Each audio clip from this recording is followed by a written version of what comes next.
Hi, and welcome to the Research Room, a space to make research by the people for the people. Perfect synergy.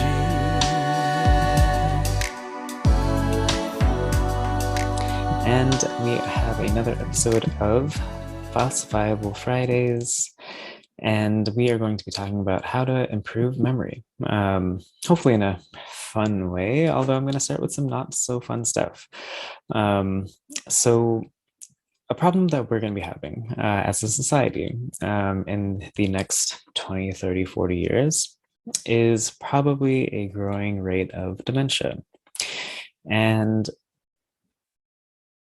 I guess, I mean, you probably have like some understanding of what dementia is at this point. But just in case, for anyone who doesn't know, dementia is a very like broad term that is used. And really, it just is talking about like cognitive changes. So what does that mean?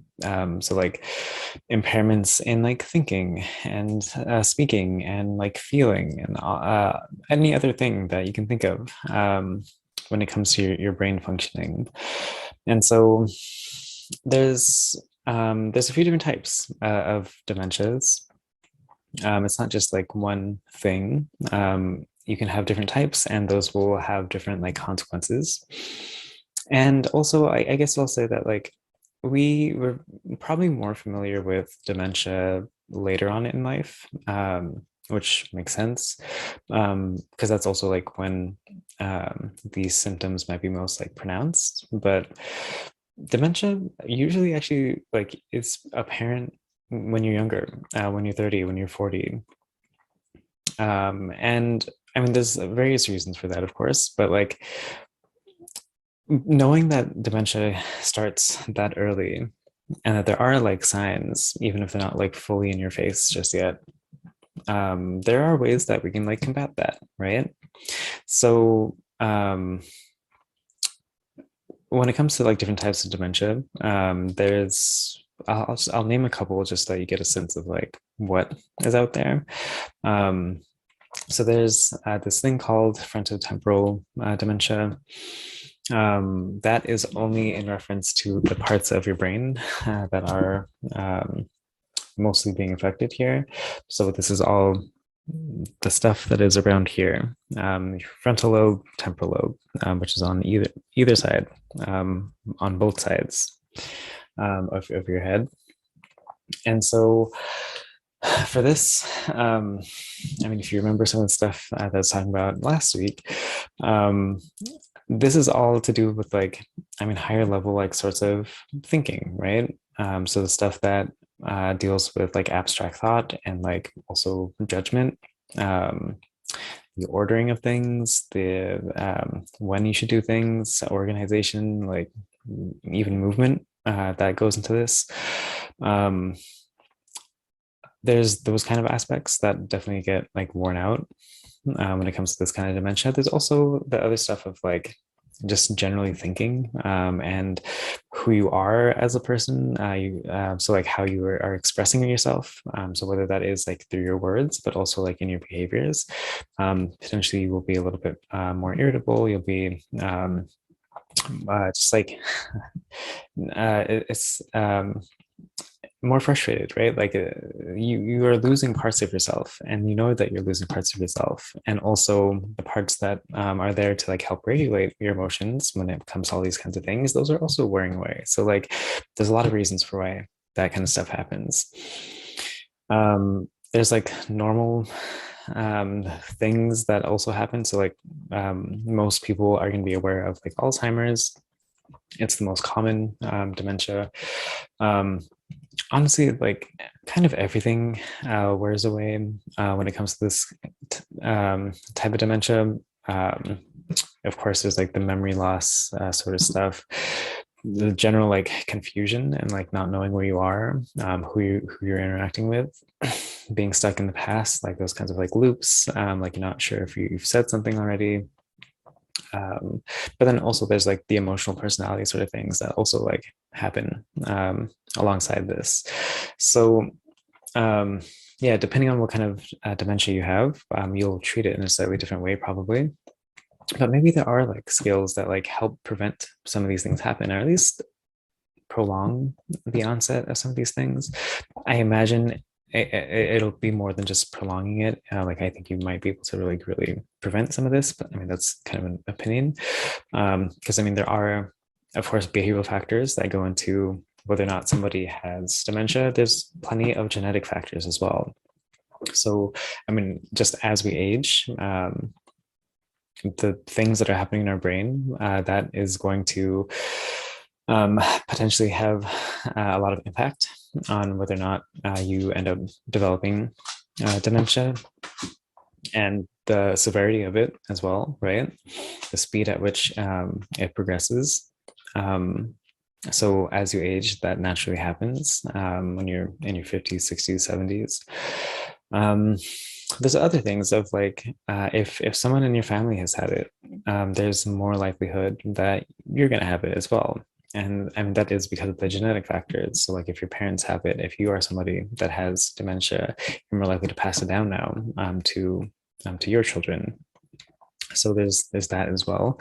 There's other things that are like environmental, that unfortunately is also very much going to be affecting us. So there's already the stuff of like we are growing older as a society, although I mean in the last few years that number has been going down, and like kind of leveling out, and it's been on an upward trajectory um, for I mean for the past like 40, 50 years. So at this point in society, we tend to live longer than like 100 years ago, 200 years ago. So um, yeah, those kind of factors will be in play. The environmental factors are things of pollution. When we are not getting like good blood circulation, when we're having other impairments because of the things around us.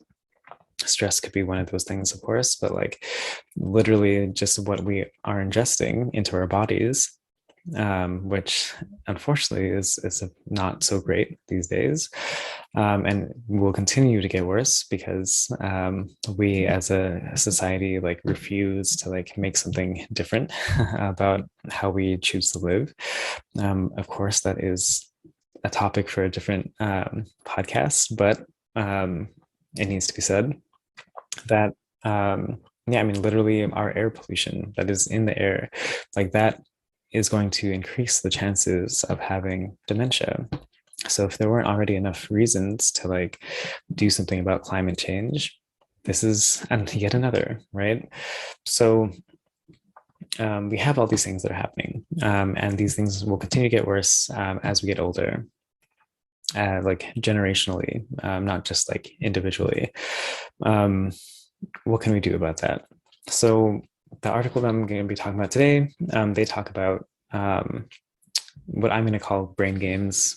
Some people call them brain games. This article doesn't necessarily call them that, but there are games out there that we can play, right? That are going to help with these like memory deficits and just general like thinking and like functioning of our brains that'll help prevent some of these other declines, not only that might happen in aging, but like especially for this case of dementia. So I will say like a lot of games do have like benefits. They don't all necessarily help with like memory and functioning like that, but the games in general like are good, depending on how much you're playing them and stuff like that, of course. But like yeah, I will say that, but I will also say that like if you are specifically looking to increase memory functioning, there are going to be certain games that you'll want to gravitate toward, rather than just like simply playing a game. And so we have to remember that like there's different aspects to memory, there's different aspects to cognitive functioning. And so for any of those things, you might want to play different games. There are certain games that like help a like a set of different functions. And I'll talk about those ones today. So what happened in this article was they did a review of 16 different studies. And in those studies, they compared the brain games to other types of games or just other activities in general. And so some of the ones that ended up working, these are ones that maybe you've even heard before. There's a game for Wii, which is the Wii Brain Academy. Um, it's not too expensive if you want to try it out and you already have a Wii. Maybe you also just want an excuse to get a Wii. Um, feel free to get that if you can. There's Luminosity, which is an app. It's available on iPhone and Android. You can get Luminosity. That's also one of the like good ones. It's free. You can pay for like an actual like subscription service where they give you like more personalized feedback and like things like that, and you get more games and whatever. But there is a free version that you can use as well. There's other like fairly paid programs of games that like actual companies might use. There's this thing called Cognifit, and I can't remember exactly what the cost is at the moment. But there is definitely a cost per year in order to use that. And then there is Dacom Brain Fitness. And that one, I would say like that is really not for like individuals to use.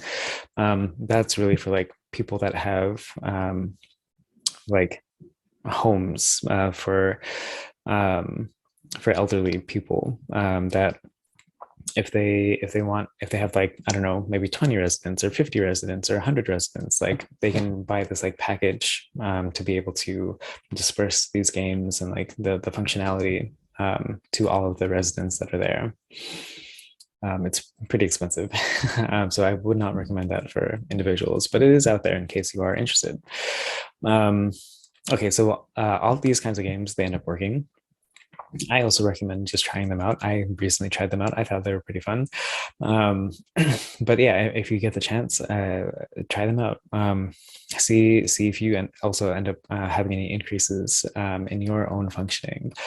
Um, they compared these games, the researchers, they compared these games to other games, like I said. So these games were things like Solitaire or Tetris.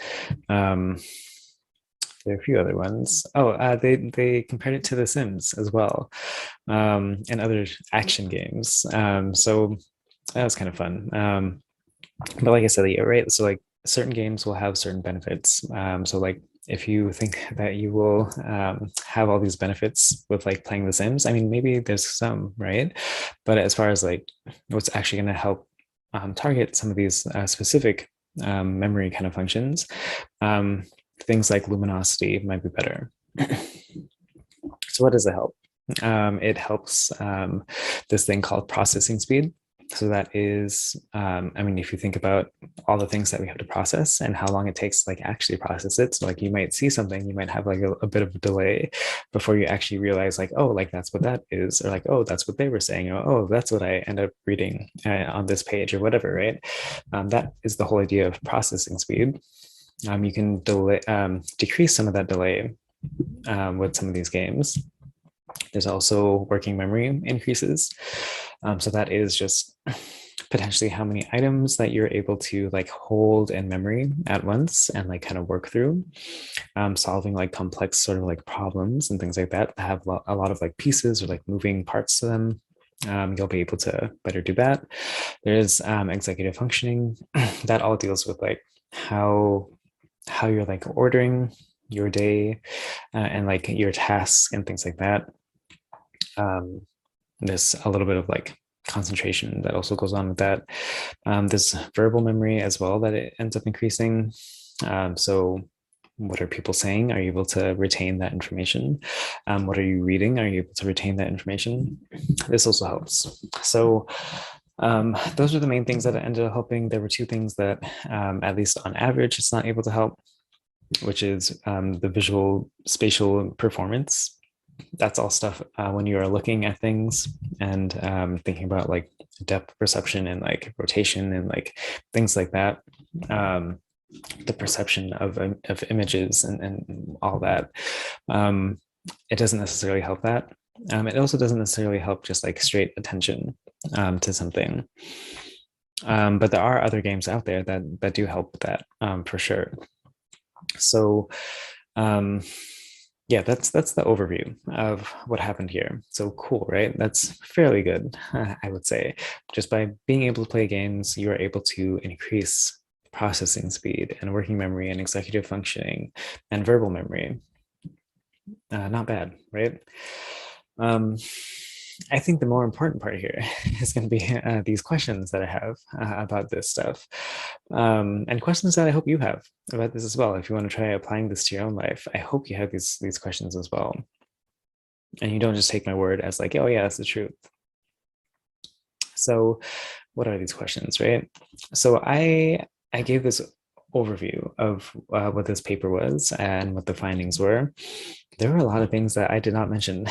So one major thing is, who were the people in these studies?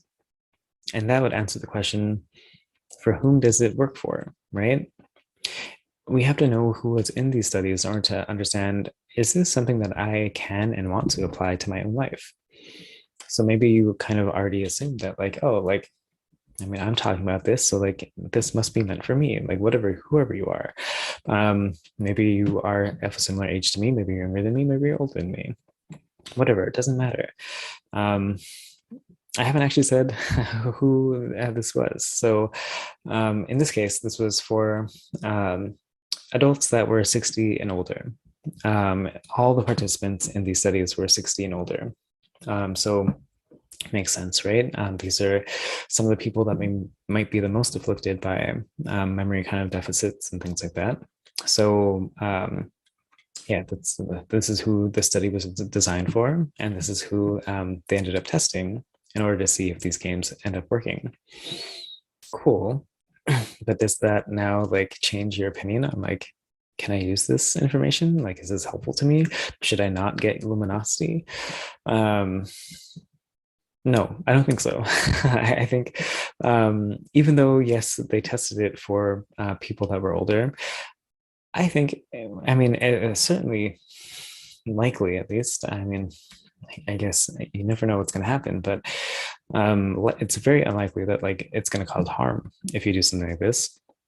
If you're playing for short short periods of time, I mean, if you do nothing but play, I think that's going to have negative consequences in many ways. If you get addicted to these kinds of games, that's of course going to have negative consequences. But in general, if you're doing it within balance and all of that, probably it'll be fine. And you'll probably also have like some kind of improvement. There's actually some work that would say younger people have more improvement.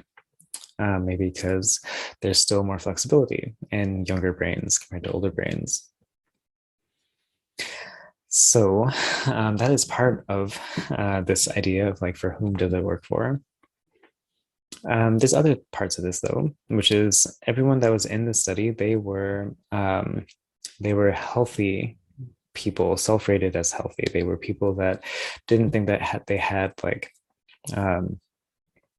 major deficits. They weren't diagnosed with any conditions or anything like that. So these are people that like, I mean, they're older and that's it. So why is that important, right? That is not everyone. That is definitely a part of society. That is not everyone, though. There are plenty of people that would not fit the bill of whatever the inclusion criteria for this study was, or these studies. Um, if you are somebody who has any kind of like neurodivergence, what does that mean for you? What do these findings now mean for you? If you're somebody who's having like attention problems, if you're having somebody who, I mean, if you are somebody who maybe just like has other language deficits, do these games end up working as well for you? Do they end up working better? Do they end up working worse? Whatever, right? We don't know. We don't have an answer to that. Hopefully, there's going to be an answer to that on average, but also you know yourself, and hopefully you can try this out. If it works, it works. If it doesn't, it doesn't. And that kind of goes for anyone, right? That kind of goes for, just because on average it helps most people, it seems like that's not going to mean it's going to help everyone. So even if you are this prototypical 65-year-old, let's say, no other issues, and you start playing and you just don't feel like any difference, That happens as well. But that could also happen for somebody who's like, let's say 40, but you have some sort of like neurodivergency. There's a lot of different ways in which this might not work, right? But it's something that we can expect that it probably will. Okay, so that is one of the things, one of the questions that I have. Another question is all about um, how long? How long are you supposed to be doing this for? I haven't said anything about that. I just said games work, right? But what does that mean? Does that mean you play for a day and you suddenly get all these benefits? Do you play for a year and you get benefits? What is it actually? I'm also going to say, I don't know. And honestly, we don't know. We have some idea. We know what happened in these studies. And these studies didn't necessarily try to like figure out what the minimal time was or what even the optimal time was. They just said like, oh, we think that if you do it for this long, then it's probably going to work. And so other people have done like that same kind of thing. Oh, we think it's going to work after this long. We're going to think it's going to work after this long. Um, for some people, that's a week. For some people, that's a month. For some people, that was 6 months. It just kind of depended on the study. And so that's why I want to say, like, we don't actually know how long it's going to take for you to do get these improvements by playing these games.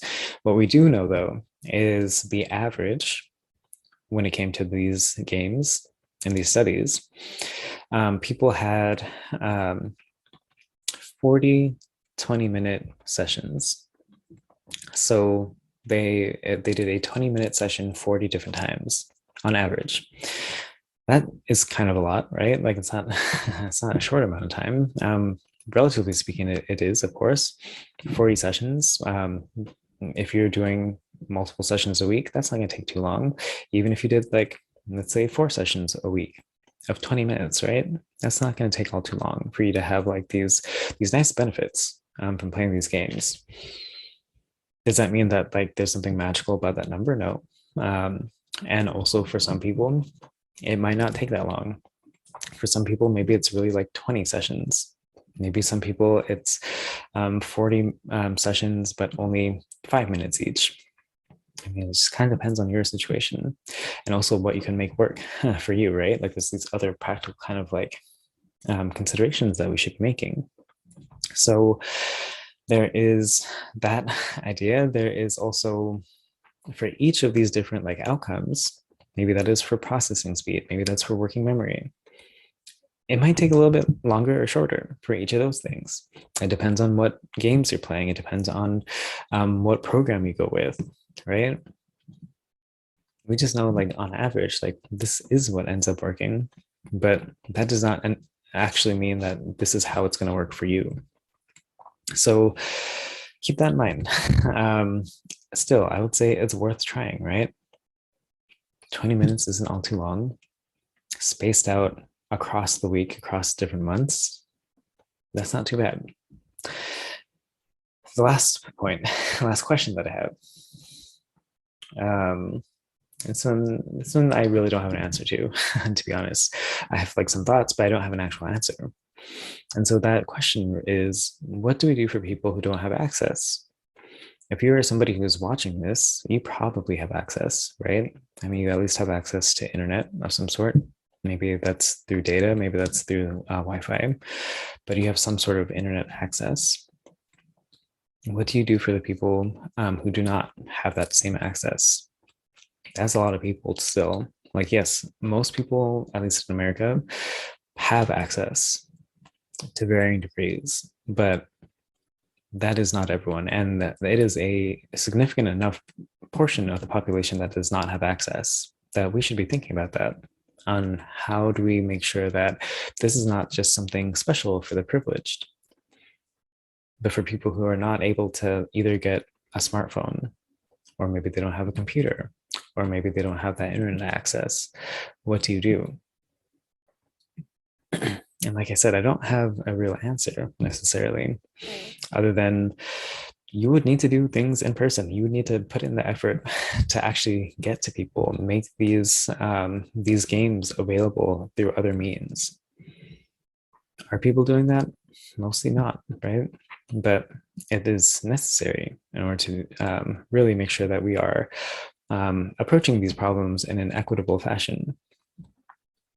You can imagine the other ways in which this is going to be adversely and disproportionately affecting certain groups in society that also might not have smartphones or computers or internet access. That's part of what I want to do. Is like I want to be able to go to these other places. I want to go to places that I could just hold like in-person workshops on these things, and that can be like a recurring kind of thing. If people are interested in making these memory games available, helping with these other like just general life skills that would definitely positively impact some of your other parts of your life. So that's it. That's what I have for today. Yeah, I definitely wanted to bring up. I mean, these are like fairly straightforward questions, but again, like even I don't have the answers, knowing all this research, and so it's important for us to like think and like really see how things end up happening in our lives depending on what the research is. Does it match? Does it not match? Are we paying attention to what is happening in the research? Are they giving us enough information for us to make these kind of like conclusions for our own lives? That's super important, right? That's the most important thing. It doesn't matter what the finding is. Does it actually apply to my life? So I'll leave it here for today. I'm going to continue with more memory stuff though for the next couple of weeks. And yeah, if you want, I mean, there's of course there's so much more that I left out from this episode. You can find that in some of the other things that I have made for this week. That's all going to be on the website, which is roomforresearch.com, and then also on social media at Room for Research. And so until next time, thank you for coming, and I will see you in a week. Bye for now. With the summer breeze.